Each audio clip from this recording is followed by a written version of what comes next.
Welcome to the Medical Device Made Easy podcast. Here is Monir El Azzouzi from easymedicaldevice.com, and today we will talk about PRRC. So mainly what we'll do today is that I will present you some interviews that I have made during the last Team-PRRC event in November 2022. So there were some interviews that are exclusive, never seen that or never published that before. So those interviews will be interesting for you to understand what was what were the topics that we discussed during the Team-PRRC event. And the objective is also to tell you that we have the new Team-PRRC event, the annual summit, that is happening the November 16th and November 17th, 2023. So the idea mainly for you is also to be able to join us there, because I will be there. So it's in Strasbourg in France. So the idea is for you to understand that if you are a PRRC, if you have questions about PRRC, then maybe this event can be the good one. So today, so we have this podcast will be divided in two because we have 7 interviews. I will make 4 interviews today and 3 interviews the following week. So for today, we'll have 4 interviews with Piero Costa. Where we'll talk about the role of PRRC within a manufacturer and authorized representative. We'll have also Erik Vollebregt from Axon Lawyers, where we'll talk about what is a PRRC and liability also. We'll talk also with Ronald Boumans about PRRC within MDR, IVDR, and also how to integrate PRRC within your company. Should you start by the person or should you start by the quality system? And we'll talk about PRRC in Germany or safety officer in Germany with Christopher Kipp from BVMed, where he will explain to us that in Germany we had also some kind of PRRC role, like safety officer, and now they are transitioning to the real PRRC. So it will be a really interesting interviews for you to understand, but the objective also, as I said, is for you to know that we have this Team-PRRC event annual summit in November 16th and 17th, 2023. So on the show notes, you can get the link and then you can register and check the program and do everything. So I'll let you start with the interview with Piero Costa on PRRC as a manufacturer and authorized representative.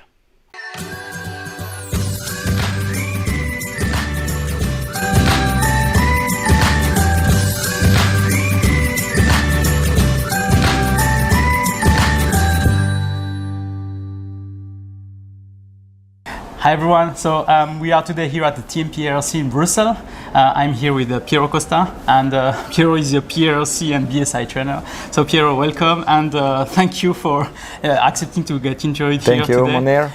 So today we had a lot of discussion, and to be honest, was really concentrated on PRRC. And the idea now is just to get maybe a small summary from you, Piero, because he was a presenter, so it was really great. Yes, also. I was a speaker in a session that talked about manufacturers and authorized representative. What is the role of the PRRCs within these two economic operators, according to the MDR, was really amazing. Several questions coming. We tried to have an overview of the state of the art of what is known at the moment about this pretty new role that is the PRRC, and so it was really amazing to get information and to share the opinions about what is the, of course, the state of the art of the coming regulation. Yeah, and what was great also, I mean, we had, I had a previous episode podcast with LMI that is now here at the Team-PRRC about can PRRC go to jail, and we had also some emphasis on this part here. It was jail or sanctions or difference in countries, and it was also something that was really interesting, because I think it was really interesting for people also to hear about that. Yes, really interesting. The different national law are coming. Every national law has some little differences in the interpretation of the sanction to provide to manufacturers and not only, and so we focused a little bit, for example, to the Italian law that is providing administrative and pecuniary sanction if the PRRCs are not doing and covering their duties and responsibilities in a good way, and this can go between from 20,000 euro to 120,000. Exactly. So this change a bit the perception and the approach to this kind of role that is, of course, more and more worst case, because since we are perhaps afraid of this kind of sanction. Of course, we need to operate in a perhaps different way and be really careful of providing evidence of our professional activity daily. And we saw that the difference in, you talk about the Italian, but we saw that it's different in other countries where it's not targeting specifically the PRRC, but the legal manufacturer. Exactly. Other national laws focus mainly on legal manufacturers, and so in that case the PRRC it seems not to be, directly involved in this kind of sanction, but of course providing and covering this role in a professional way will ensure that independently from the national law, you are providing and covering all the regulatory requirements that are in the Article 15 of the MDR. So this is the main message. And we had also Mario Gabrieli Coselu from the EU Commission and Orla from also the EU Commission. Yeah. And they were on this question about sanctions, about going to jail, etc. They were clear that it's not the first intention of the EU Commission for that. Exactly. It's really just it's a consequence if you are really having some bad if I can say, activity or non-compliance activities, but it's not the intention. Because this is covering the European approach of the regulation is that the most important thing is to provide on the market conform the devices that are in full conformity and compliance to the European regulation. And so the PRRC is something like another person that is going to ensure this level of compliance in a different way compared to the previous approach. Exactly. No, so thank you very much. It was really great. Thank you to you, Monir. It's summarizing a bit what we are discussing. I mean, it's only the first morning. It's the morning of the first day, so we have still a lot of cover. Exactly. So there will be again an afternoon session and tomorrow, so it will be really interesting. And yes, we'll cover several aspects of this new role because, again, this is really a new point of view, a new requirements of the MDR, and so it's good that between professional people we can discuss and try to make some gray zone clearer to all the operators in the medical field in general. Great, so I'll cover that and I will show that to you, so thank you, Piero. Thank you, Monir. Okay, I hope you liked this interview. So now we will go the interview with Erik Vollebregt, and we'll talk mainly of what is a PRRC and also liability with a PRRC.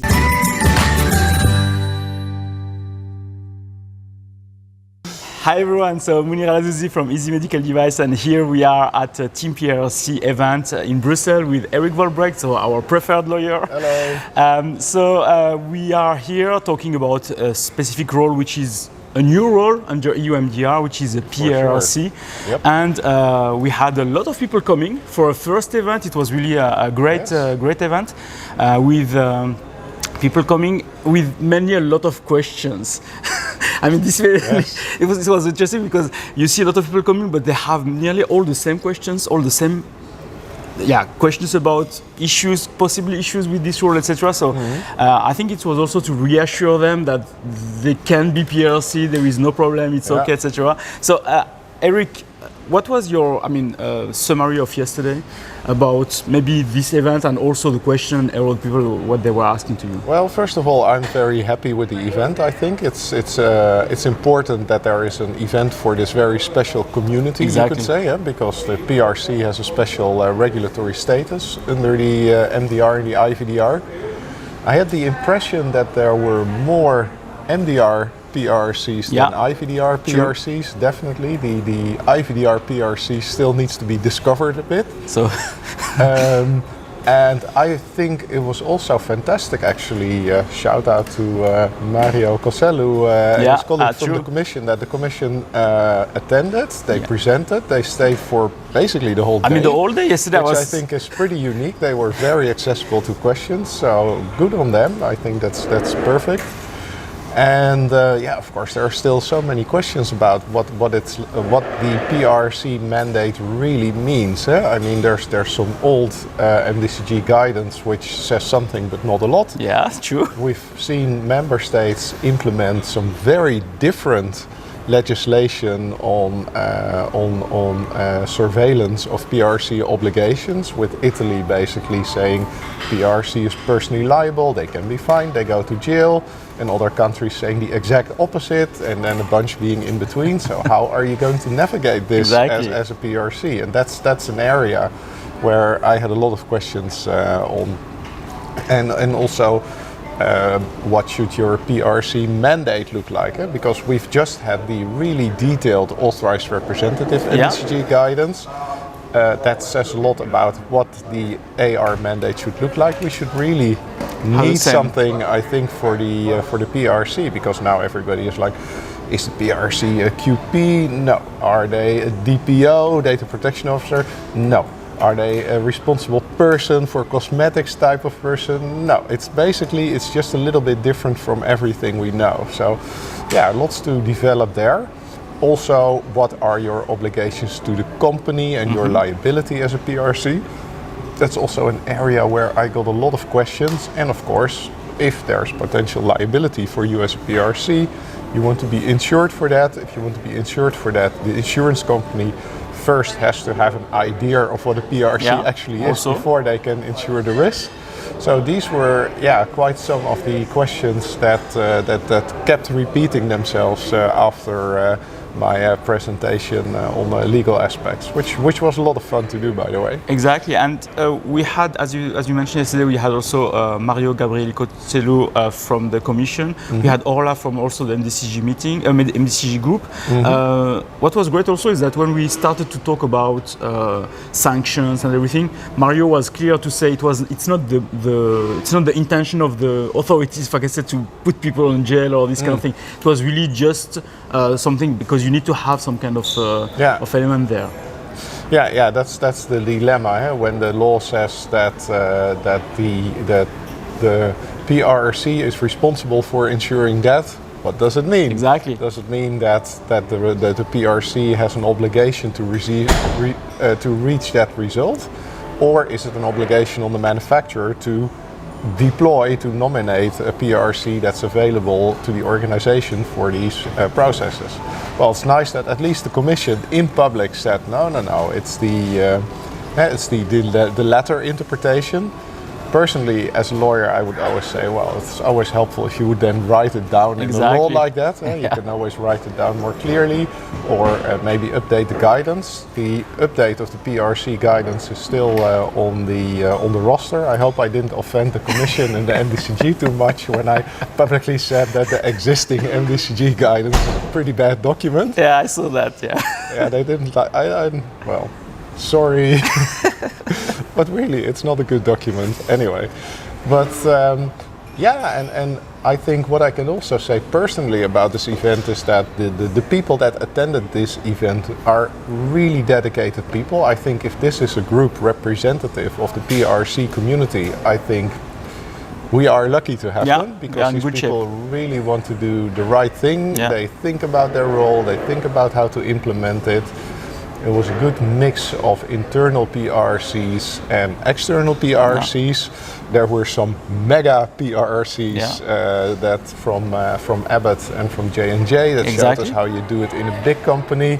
There were some mini PRCs from small and medium-sized enterprises. So I think, basically we've seen almost all permutations there, except, I think the IVD field still needs to, well, let's say, discover this a bit more. So maybe let's put that on the agenda for next year, that we are focusing on that. And we had discussion about manufacturers PRC. We had also authorized representatives, also the difference, what one and the other should do, etc. So this was also a lot of question from the authorized representative. Are they responsible for what the manufacturer is doing when they are not at the manufacturing plant, etc. So it was also a lot of questions like that.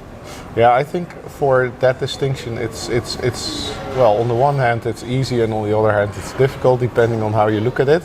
For the Authorized Representative PRRC, Article 15, Section 3 doesn't apply, right? Because the Authorized Representative doesn't produce anything. So that, in my view, makes the and also since the Authorized Representative is not a manufacturer, he does not need to have a quality system under the MDR or the IVDR. So that means basically in my book that the PRC and the Authorized Representative is basically, let's say, a sort of overqualified quality responsible person that makes sure that there is regulatory knowledge in the Authorized Representative, which is necessary because the Authorized Representative has the obligation actually to terminate the mandate if the manufacturer is persistently non-compliant. So that's I think what the role of the PRC at the Authorized Representative is. Yeah, and before under MDD we didn't have this role, so it means that Authorized Representative can be a one-man person that has no clue about medical devices and can authorize products on the market where they have no understanding of that. Proverbial letterbox, right? Exactly. That's something they really wanted to get away from. So that's why they did two things. First, they in the MDR and the IVDR, they gave the Authorized Representative a lot of skin in the game by making them jointly and severally liable. Things like that, and also to make them have a PRC to ensure that.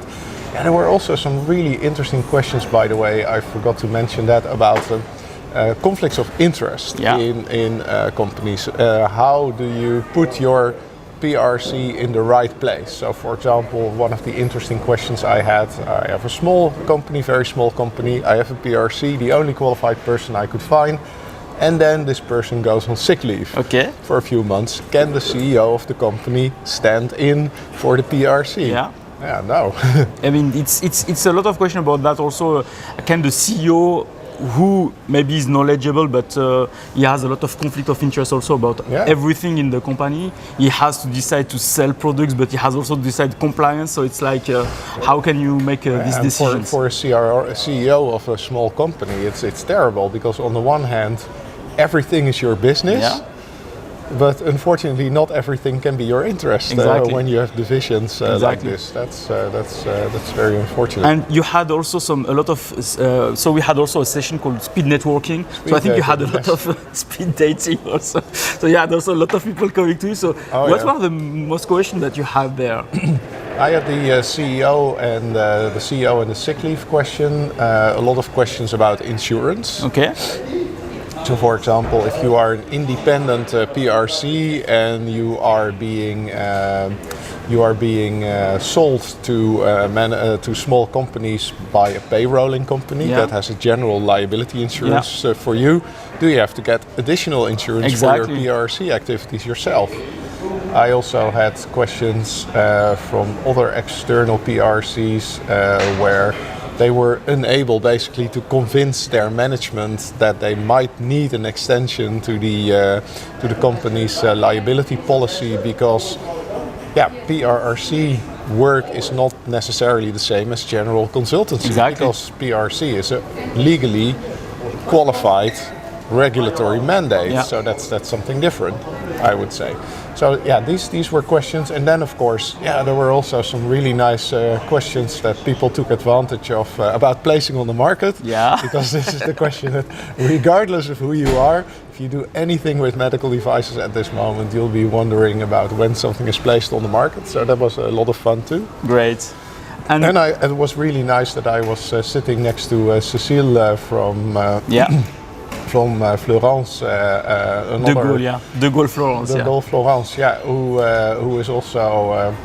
She did the ethics part of our legal hour about the PRC, and so we also had a lot of nice interaction trying to solve questions together. So we had a good legal desk going there. Exactly. No, I think it was really great, and the presentation were really good. I think it really helped a lot of the attendees to understand more the question and to ask the right question or really look at the right topics. Lastly, so we have your book. Yes, that is released. Finally. So we have I call it the Bible, but the Bible for MDR and IVDR. So can you tell us more about maybe the change, because it's a second edition. So is there any changes? So it's a second edition. It just came out, and basically what I did was the last version was current until beginning of April last year. So totally obsolete by now. Yeah. And what I did was I updated it over the year until about beginning of September. So most of it is in there. Okay. And I revised a lot of sections. I updated also the introductory chapter with a lot of stuff on horizontal legislation and about how EU law works for more in general. And I also added a lot of material on the IVDR because, of course, that is now applicable as well. So that's basically the main update of the book. And it's out. You can find it on the blog, and you can buy it. We'll make sure that you have a promo code for it. Exactly, yeah. So let's give you some opportunity to get it at maybe a lower price. And I hope you will get a lot of knowledge from it. So we have this event today, but I hope that next year we'll have another. I mean, it will be a second event. Really nice. But let's gather again and discuss again about PRC. But if you want really to understand everything about PRC, I think this is really the event you have to come to. Or if you want to become a PRC, maybe coming here will help you to answer all your questions. Have your 3 hours with some lawyers and discuss with them. Or other really competent consultants as well. Exactly. I mean, this is the place where the people that really know about this stuff, they are all assembled together here. So this is the place to ask your questions. Exactly. Thank you, Eric. And Thank you very much. Let's see us at the next conference, the next event. Second summit. Yes. Thank you. Thank you, everyone. Okay, so now third interview with Ronald Boumans, and we'll try to explain to you how to integrate the PRRC within your company.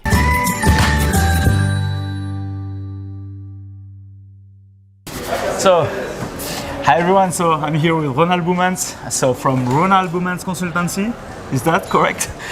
So we are here at the Team-PRRC event in Brussels, and we are talking a lot about PRRC. So Ronald, how do you think this event went? Because it's the first event, I think. So I think it's great to have gathering all the PRRC together. But what's your conclusion on this one? I think it's a great event. I expected to have some good discussions when you put about 50 PRCs in one room. Yeah, it's true. And that actually happened. So yeah, that's great. Some good in-depth discussions. What I really like to see is the people here. They really they have heart for the business. They really want to do the right thing, and that should be applauded. Of course, this is just a selection of all PRCs, a very, very small selection. Exactly. But I think this can grow. And I think all PRCs should be encouraged to join next time, because it is very good. It is very good to meet peers and to have all these discussions. And I also notice, I mean, it's morning now, so we just had breakfast. Some of the discussions going on during breakfast, they were just great. I mean, if you love your job, if you love what you're doing, I mean, that's a full breakfast. Exactly. And I mean, we noticed that, but I discussed also a lot with Eric. So we had a lot of MDR PRRC, not a lot of IVDR. So do you think that there is also a tendency to get more questions maybe from the IVDR field? I think the difference in the role is not that big. Okay. It's quite limited. So there are some details in the device and the technology and the markets, but the actual job is the same. Yeah. And if you look at Article 15 in both directives, regulations, it is the same thing. There's just a minor difference, but that's it. And so I think PRCs for IVDRs, they should not be worried. They can just come here and get the same type of answers that they're looking for. Exactly. Or just ask them if they feel that they're not heard. I mean, just ask. Yeah. We're here, ask. Yeah, so I think we have to encourage also all PRRC from also IVDR, MDR, Authorized Representative, all to come to this kind of event where we are gathering, because we are, as I can say, there are people asking a lot of questions, and that those questions can benefit all the other PRRC also. Yes. So it's not like a personal question; it's really a question that can involve everybody. Yes. And I've been speaking with PRCs from medical device manufacturers, IVDR manufacturers, ARs, in-house PRCs, outsourced PRCs. They're all there. The whole spectrum is there. It's here at this event, and it's only 50 people. So. next time it will probably be bigger. You will, whatever business you're in, you will probably meet a good peer that you can exchange your experience with.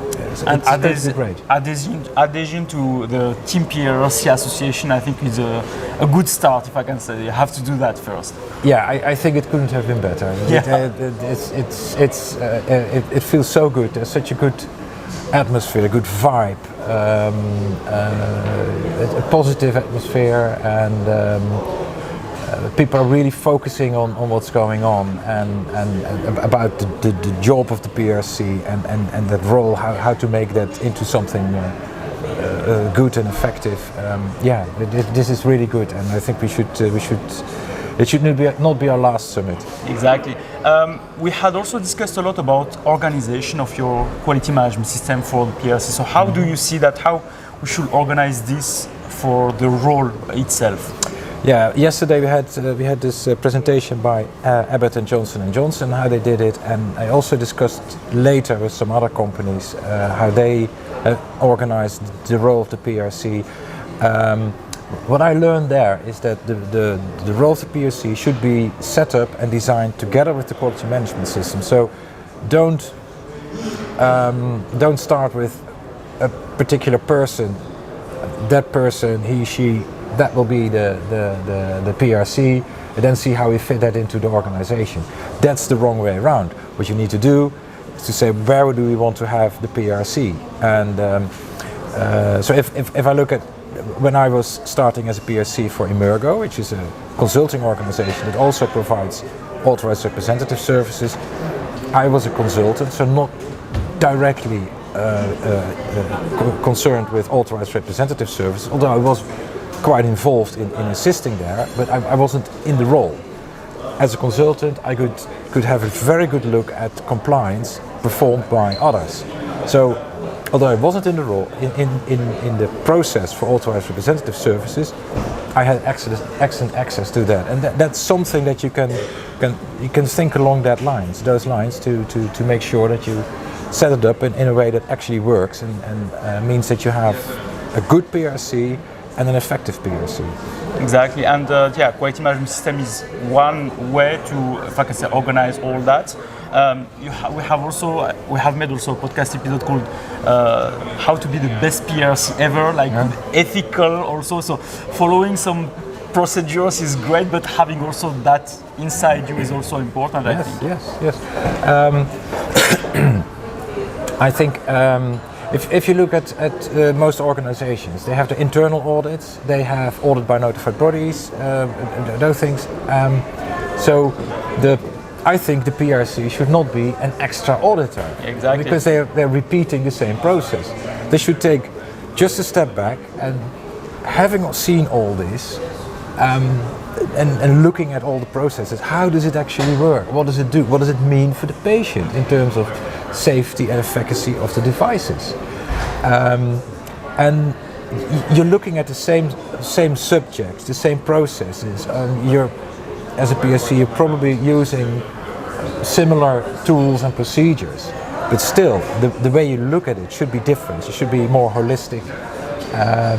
And once you find something that you think, this is not perfect, okay, then you zoom in, what exactly is causing the problem? Where is the issue?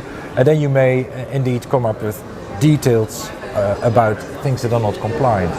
An audit, it works the other way around. You find something which is not in conformance with a standard or a procedure, that's a non-conformity. Doesn't matter what it means for the end result. Yeah. There's a non-conformity, so you write it down. So it's a different way of looking at it, and I think as a PRC you have the liberty to do that because there is no PRC standard, no procedure written down in the MDR. And I think you should use that to give an extra layer of oversight into your organization. Exactly. And the beauty of it is that if you have a finding, you don't have to report that outside the organization. You don't have to go to the notified body. You can just go to your management and say, listen, maybe we should change things and improve. Exactly. So we have also, you are I mean, knowledgeable on that because you have a lot of experience also, what to do, how to behave, and you are also organizing a course for PRRC because mainly, having 1 year of medical device qualification plus a diploma in science, etc., is, I think, not sufficient. So this kind of training is really important to understand exactly how to really behave in specific cases because you are planning some specific cases there. Yes. I want to set up a range of training. So I'm now starting with an online training. 2 hours on day one, and a week later again 2 hours. The first 2 hours I introduce some concepts, a way of thinking, I introduce templates. Then you have a week to do your homework, and then we'll discuss cases and questions, and it will be very interactive. So I'm not going to read out Article 15. Exactly.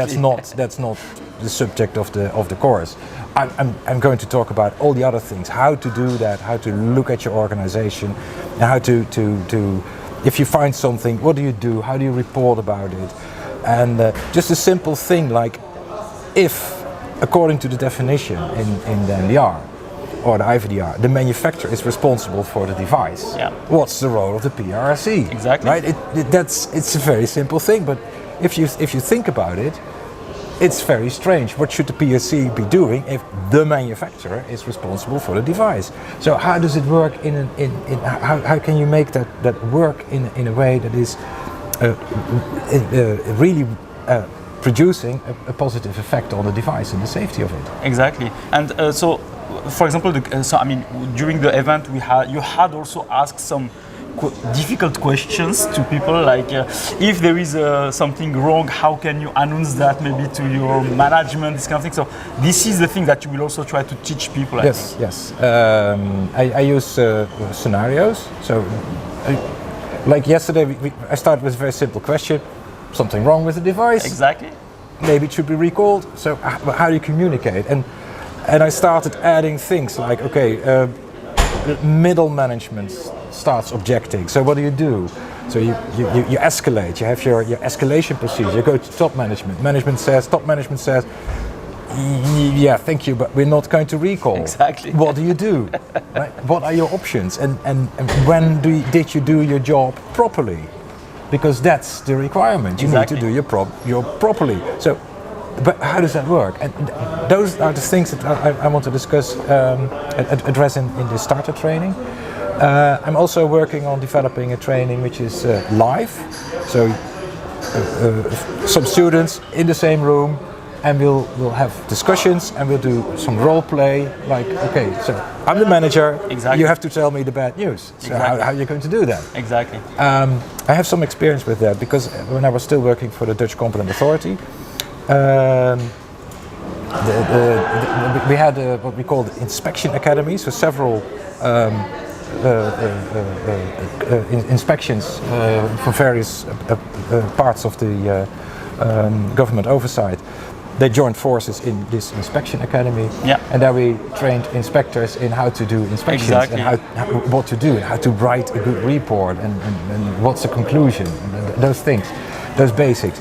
And one of the things I really loved was playing these games. Exactly. So someone coming, trying to convince me I need to do something, and then suddenly at one moment someone stops because they can't go on. Okay, any suggestions? Any suggestions in the group? Okay, come here, start all over again. And suddenly I was behaving completely different.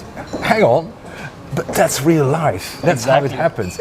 You have all these expect the unexpectable, and so it's going to be fun, and you probably get a lot to take home in terms of just feel for a situation, the soft skill of the PRC, and I think that's very important. And as you said, so I think it's important to understand what is the role and responsibility on the paper, what is mentioned, but having real cases, because people are afraid of if they are doing something wrong.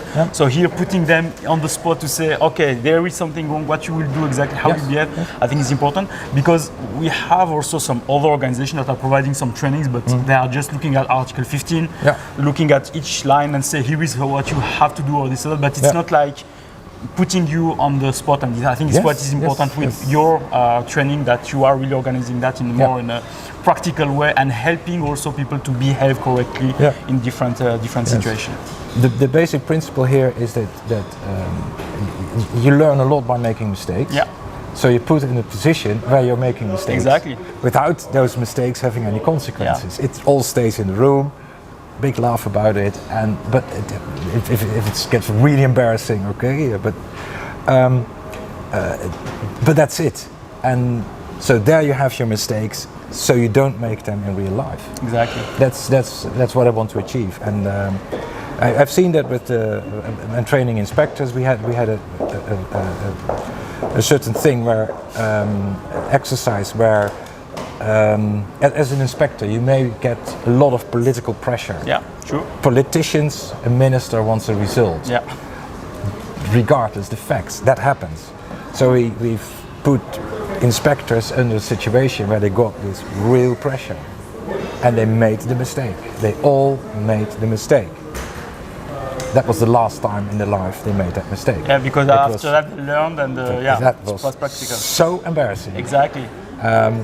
And it was at the end exercise, so after the whole training, final exercise, the full day scenario, and they all make the same mistake. Okay. That was the last time in their lives, and I think that was great, because then you know you have fully trained people. They're ready. They're ready to do that. Exactly. So I really encourage you maybe to go to the training of Ronald Boumans, because mainly, the objective, as we said, is not just to learn how to what is mentioned on the regulations. We need to have some more ethics, some more practical exercises to understand exactly what is the role. And I think today we answered a lot of. Yesterday we answered a lot of questions. We have still a session today in the morning about PRRC, but mainly, try really to understand what is your new role, because PRRC is a new role, how you have to behave, how you can act correctly, how you can show that you have really done your job, and this is mainly what we are asking you to do. So mainly this is the objective here. Yeah. So, and become member of Team-PRRC. Exactly. Because that's where this forum is, where you can meet your peers. I'm just on my own, but there are so many PRRCs where you can learn from already now. So join Team-PRRC. It's a must for exactly. PRRC. Great. So thank you, Ronald. Thank you, everyone, and let's go to the conference now. So bye. Okay. Bye.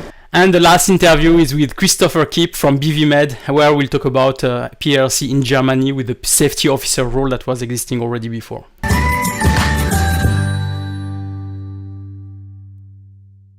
Hi everyone. So I'm here with Christopher Kipp from BVMed, so in Germany.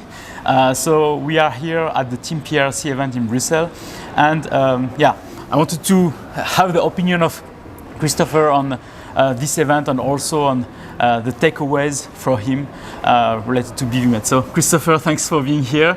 And so can you tell us more about, if I can say, your function, and also what are, if I can say, the highlights that you get by coming to this kind of event here? Yes, first of all, thank you for having me on your show, on your podcast, and also thanks to Team-PRRC for having me on this event. Exactly. It's the first event in presence, right? Okay. Yeah. For Team-PRRC, and it's a great opportunity to get in contact with experts all around the industry, the associations, also MDCG and team notified bodies. Exactly, were present. They were here. So top notch.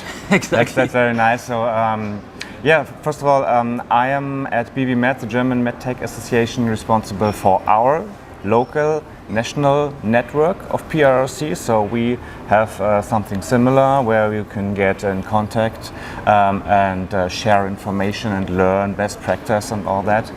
And now I'm here on the European level. That's a great opportunity to bring this topic more on the European topic, to learn and also to exchange what maybe is still open for interpretation, exactly. How to expect best practice, how to get maybe help for manufacturers to get help from external experts on this topic, and that's a great event too. So what we learned, and you were on the round table with, as you said, the EU Commission, Team NB, etc. Yes. What we learned during that moment is that Germany is already ahead of everyone in terms of that, because you had already the need to have this kind of, not called Team-PRRC, but a PRRC, I mean, but you had this officer that is mandatory for Germany. So can you tell us more about that? Yes. I mean, we had maybe a little head start because we had experience with the so-called security officer, which was mandatory under the German legislation from the directives. And this role already had some of the responsibilities the PRRC now have. For example, post-market surveillance, vigilance. So this role and that you have to designate someone to do this was well known. Also that you have to put this maybe into your contract with your manufacturer, that is well known. To have an insurance with this role, that is well known. So yes, maybe the German industry or the companies having business in Germany had a little head start.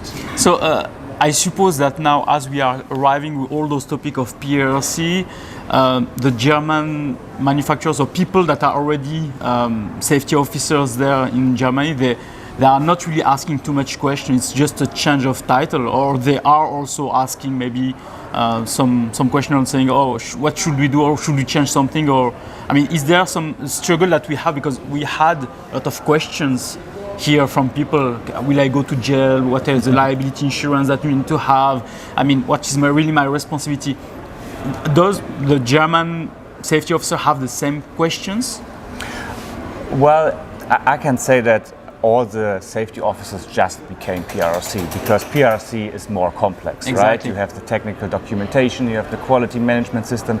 So I think it's an individual case for every manufacturer. Maybe it is suitable to have your security officer just to become the PRRC because it fits, he or she fits the role, but maybe depending on the company, depending on the security officer, maybe the officer only takes one part of the PRRC responsibility. I mean, as you know, you can have several PRRC, maybe it's even a team, so that's an individual situation.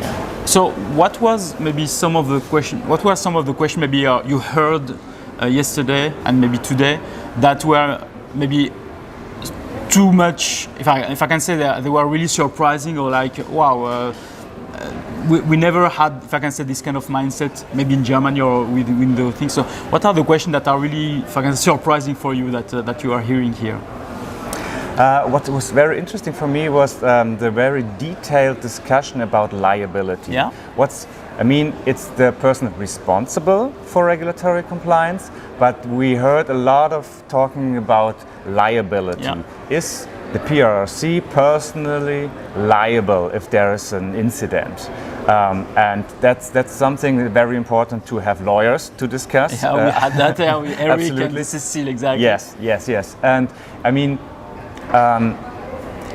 two things I recommend is, first of all, to minimize your personal risk of being liable, is to make sure to have insurance against your role as a PRRC, and of course to make sure that you understand what is my responsibility, that is written down in your contract, and how to fulfill this responsibility. And to have written proof about what you actually did. So in case there is a liability question, that you have proof that you have done your job. Yeah, I think paper evidence. I mean, we are used to that in quality and regulatory affairs to find hard papers, evidences of what you are doing. So I think it's a good exercise for that. So, Yes. Any other highlight? Well, I mean, the whole perspective of experts here is really great, and I'm pretty sure that this is just the start. That more will come, and I've learned that you have already set up. Team-PRRC has already set up different position papers towards MDCG. I mean, we are still waiting for a new paper, a new guidance. Really excited if this one will come up this year. I think it's scheduled for Q4 this year. Exactly. And to have to establish maybe a common European position and questions, and to get attention on certain topics that we also discussed today. Great. Thank you, Christopher. And let's maybe meet at the next event. So what we hope, and what we said also, is that we saw a lot of people here from MDR perspective, but we have also the IVDR. That's right. So then you have also asking all the IVDR people also to join us to this kind of event. So thanks, Christopher. Thanks for having me. Thank you. Bye. Okay, thank you very much. I hope you liked this episode, and don't forget to go on the show notes to see the next event, the Team-PRRC event that will be in November 16th and 17th in Strasbourg. So it will be the second event. You'll have a lot of people that will be there. It's really a good place also for networking, so don't hesitate to join us. You'll meet me, you'll meet I think a lot of the other people like Basil Akra, and the Basil Akra will be also in the interview in the following episode. So next week we'll have the following part 2 episode of this podcast with interviews also. So mainly we'll have on the interview, let me find out the names. We'll have Basil Akra, we'll have Elena Kiria, and we'll have also Elem Ein, which is the president of the Team-PRRC. Okay, so it was really a pleasure, and talk to you soon.